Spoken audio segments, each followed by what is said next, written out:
नमस्कार दोस्तों, सामाजिक विज्ञान विषय NCERT class 6 to 8th chapter wise MCQs में आज ये आपका नागरिक शास्त्र क्लास 7 के एमसीक्यूज़ इसमें डिस्कस किए जाएंगे। पहला यहाँ पर चैप्टर जो अध्याय का नाम आप सभी देख पाएंगे समानता है, और पहले अध्याय से बनने वाला पहला प्रश्न आप यहाँ पर देखेंगे। प्रश्न आपसे कह रहा है जूठन किनकी आत्मकथा है। तो जूठन जो है वो आत्मकथा है ओम प्रकाश वाल्मीकि की, और किससे संबंधित है। तो ये जो आत्मकथा है वो जाति प्रथा, श्रवण मानसिकता और आरक्षण जैसे सवालों को उठाती है। ठीक है, जाति प्रथा मुख्य रूप से आपको ध्यान रखना है, यहाँ पर दलित जाति से संबंधित है यहाँ पर। तो इस प्रश्न का राइट आंसर ऑप्शन नंबर 4 हो जाएगा। चलते हैं अगले प्रश्न पर। अगला प्रश्न आपसे क्या पूछ रहा है, तो ये प्रश्न आपसे पूछ रहा है कि भारतीय संविधान में कितने मौलिक कर्तव्य हैं। राइट आंसर हो जाएगा 11 मौलिक कर्तव्य हैं, ऑप्शन नंबर 2। इसके बाद दूसरा प्रश्न है मध्याह्न भोजन योजना कब शुरू की गई थी। तो मध्याह्न भोजन योजना जो है आपकी वो 1995 में शुरू की गई थी। राइट आंसर ऑप्शन नंबर 1 हो जाएगा।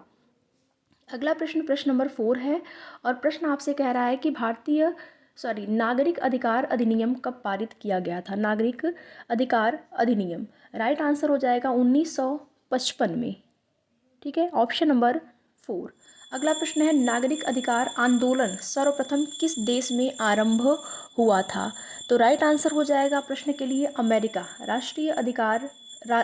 नागरिक अधिकार आंदोलन सर्वप्रथम अमेरिका में आरंभ हुआ था। ऑप्शन नंबर 2 इस प्रश्न के लिए राइट आंसर हो जाएगा। अगले प्रश्न पर चलते हैं। प्रश्न आपसे पूछ रहा है जिसमें कि यहाँ पर लोकतांत्रिक सरकार से संबंधित है। 6वां नंबर का प्रश्न, लोकतांत्रिक सरकार के प्रमुख तत्व क्या है। पहला है जन भागीदारी, दूसरा है संघर्ष का समाधान, तीसरा है समानता। नीचे दिए गए कोड में सही कथन का चयन करना है आपको कि लोकतांत्रिक सरकार का मुख्य तत्व जो है वो क्या है। तो यहाँ पर जन भागीदारी, संघर्ष का समाधान, समानता तीनों ही आ जाएंगे, यानी कि राइट आंसर इस प्रश्न के लिए आपका हो जाएगा ऑप्शन नंबर 4, पहला, दूसरा, तीसरा।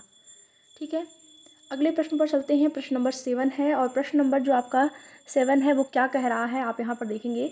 तो प्रश्न आपसे पूछ रहा है निम्नलिखित में से कौन सा युग्म उचित रूप से युग्मित है। पहला है गरिमा, स्वयं एवं अन्य व्यक्तियों को सम्मान के योग्य समझना, दूसरा है संविधान आधारभूत नियम एवं विनिमय। तो यहाँ पर आपको बताना है कौन सा युग्म उचित रूप से युग्मित है। तो इस प्रश्न के लिए जो आपका राइट आंसर हो जाएगा, और देखिए अभी पूरा प्रश्न आपका कंप्लीट नहीं हुआ है, प्रश्न आपका इधर भी है,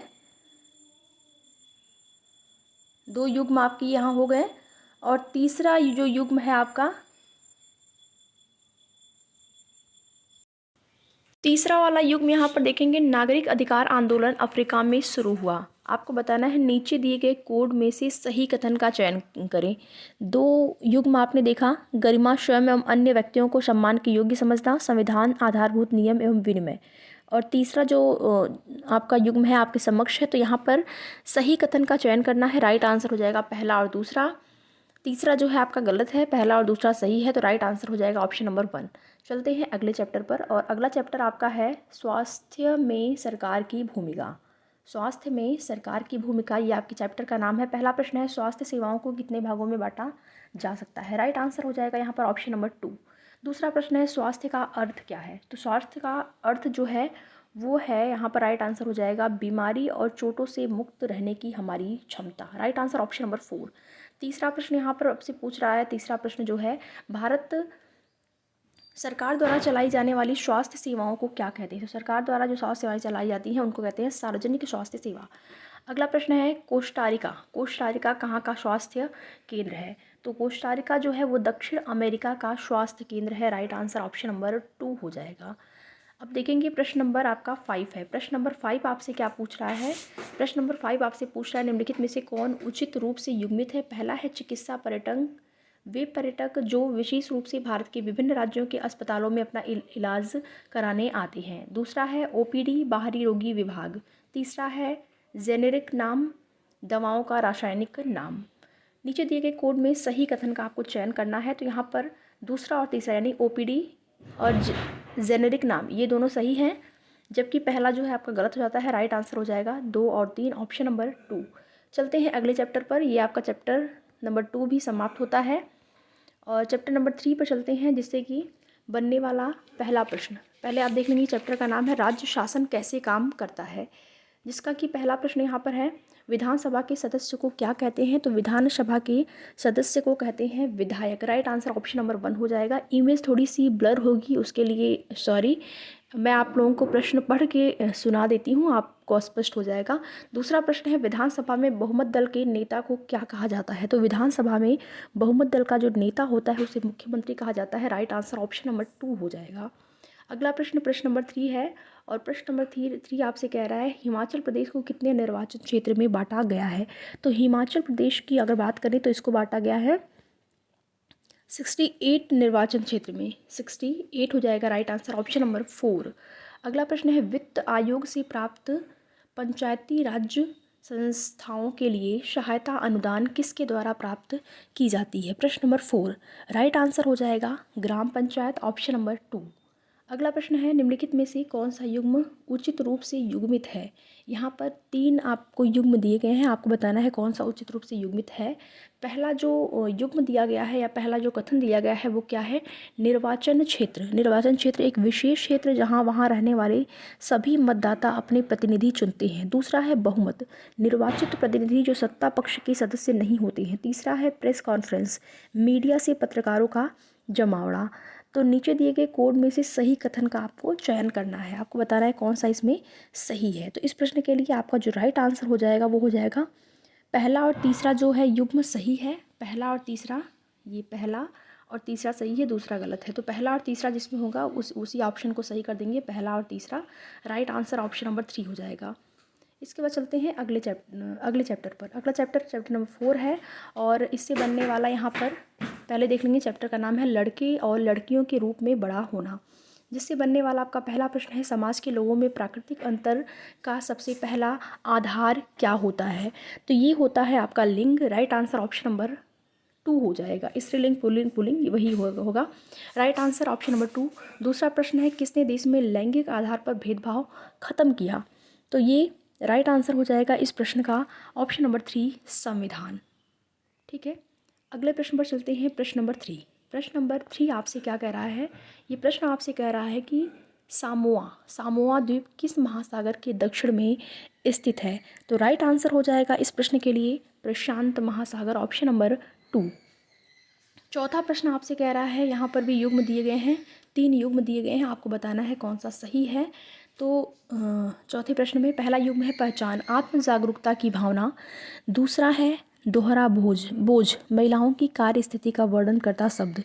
तीसरा है अवमूल्यित, किसी कार्य के लिए दी गई मान्यता। तो इसमें नीचे दिए गए कोड में से सही कथन का चयन आपको करना है। तो ये तीनों ही यहाँ पर देखेंगे, पहला पहचान आत्म जागरूकता की भावना, ये आपका सही हो जाएगा। और दोहरा बोझ यानी कि महिलाओं की कार्य स्थिति का वर्णन करता शब्द, पहला और दूसरा सही होगा। तो पहला और दूसरा जिस कोड में होगा वही आपका राइट आंसर हो जाएगा। तो इस आधार पर आपका कोड नंबर 1 जो है पहला और दूसरा, ये राइट आंसर हो जाएगा। इसके बाद चलते हैं अगले चैप्टर पर, और अगला चैप्टर नंबर 5 है औरतों ने बदली दुनिया। ये आपका प्रश्न अध्याय का नाम है, जिससे कि बनने वाला पहला प्रश्न आपसे पूछा है रमाबाई ने मुक्ति मिशन किस वर्ष स्थापित किया। तो राइट आंसर हो जाएगा रमाबाई ने मुक्ति मिशन 1898 में। राइट आंसर ऑप्शन नंबर 3 हो जाएगा। ठीक है, 1898। दूसरा प्रश्न है राम सुंदरी देवी ने असमानता के अपने अनुभवों पर क्या लिखा है। तो इस प्रश्न के लिए आपका राइट आंसर हो जाएगा असमानता के अनुभव पर आत्मकथा लिखी है राम सुंदरी देवी ने, ऑप्शन नंबर 3। चलते हैं अगले प्रश्न पर। प्रश्न नंबर 4 है, और प्रश्न नंबर 4 जो आपसे पूछा है भारत में कितने वर्ष से में जनगणना होती है। जनगणना के बारे में पूछा है, राइट आंसर हो जाएगा 10 वर्ष में होती है, ऑप्शन नंबर 1। दूसरा प्रश्न है भारत में कितनी प्रतिशत महिलाएं कृषि कार्य करती हैं। इस प्रश्न के लिए आपका राइट आंसर हो जाएगा ऑप्शन नंबर 2 80%, 80%। दूसरा प्रश्न है यौन प्रताड़ना सुरक्षा कानून कब चलाया गया था। तो इस प्रश्न के लिए आपका जो राइट आंसर हो जाएगा वो हो जाएगा option number 2 2013, option number 2 right answer. अगला प्रश्न नंबर 6 है, और प्रश्न नंबर 6 में आपसे पूछ रहा है, यहाँ पर देखेंगे घरेलू हिंसा विरोधी कानून कब लागू हुआ। तो घरेलू हिंसा विरोधी कानून जो है वो लागू हुआ 2006 में। राइट आंसर ऑप्शन नंबर 2 हो जाएगा। दूसरा प्रश्न है, निम्नलिखित में कौन उचित रूप से युग्मित है। यहाँ पर 3 युग्म दिए गए हैं। पहला देखेंगे, अतिक्रमण जानबूझकर कानून तोड़ना। दूसरा है यौन उत्पीड़न, वह शारीरिक या मौखिक व्यवहार जो यौन प्रकृति वाला हो तथा किसी महिला की इच्छाओं के विरुद्ध हो। तीसरा है भेदभाव, सभी लोगों के साथ समान रूप से या सम्मान के साथ व्यवहार करना।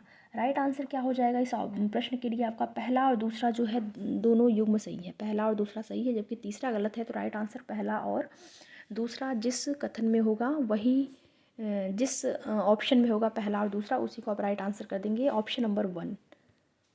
चलते हैं अगले चैप्टर पर। अगला चैप्टर नंबर 6 है और चैप्टर का नाम यहाँ पर आप देख सकते हैं, संचार माध्यमों को समझना।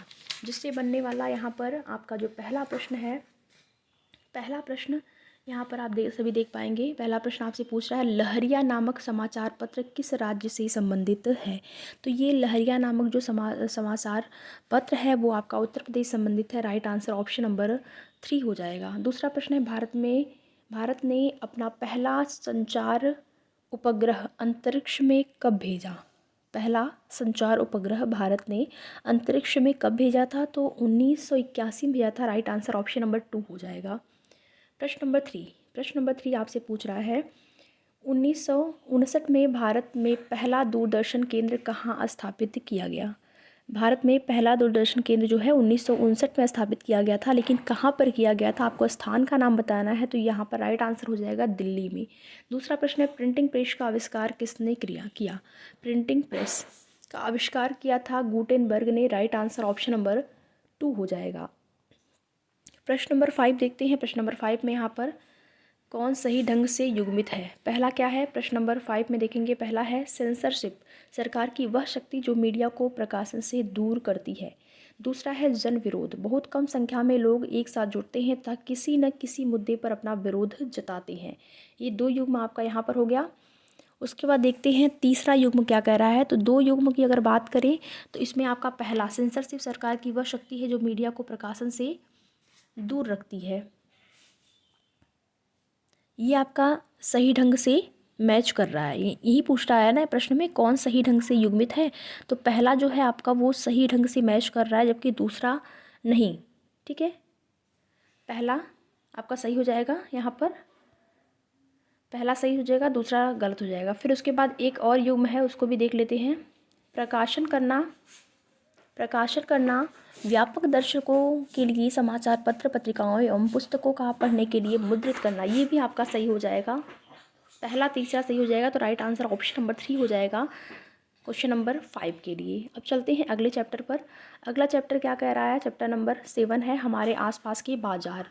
जिससे बनने वाला आपका जो पहला प्रश्न है वो है, सप्ताह में लगने वाले बाजार को क्या कहते हैं। तो सप्ताह में जो बाजार लगता है उसे कहते हैं साप्ताहिक बाजार। राइट आंसर ऑप्शन नंबर 2 हो जाएगा। दूसरा प्रश्न है, उत्पादक और उपभोक्ता के बीच के लोगों को क्या कहते हैं। तो उत्पादक और उपभोक्ता के बीच के जो लोग होते हैं उनको कहते हैं व्यापारी। राइट आंसर ऑप्शन नंबर 1 हो जाएगा।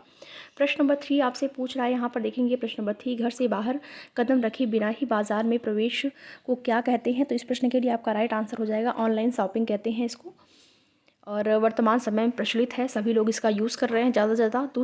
चौथे नंबर का प्रश्न है, साप्ताहिक बाज़ारों में चीज़ें किन दामों पर मिल जाती हैं। तो साप्ताहिक बाज़ारों की अगर बात करें तो यहाँ पर सस्ती सामानें मिलती हैं। राइट आंसर ऑप्शन नंबर 2 हो जाएगा। अगला प्रश्न है, यहाँ पर युग्म दिए गए हैं और आपको बताना है सही ढंग से कौन सा मैच करता है।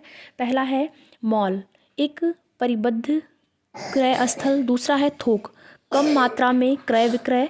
तीसरा है बाजारों की श्रृंखला, बाजारों की वह श्रृंखला जो संपर्क के माध्यम से एक दूसरे से जुड़ी है।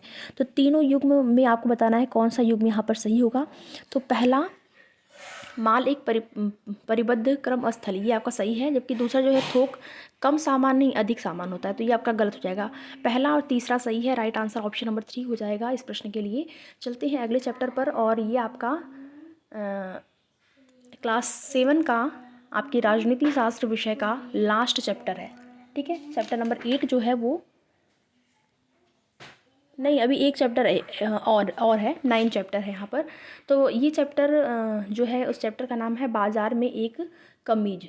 जिससे बनने वाला आपका पहला जो प्रश्न है वो है, रुई किन पौधे से प्राप्त होती है।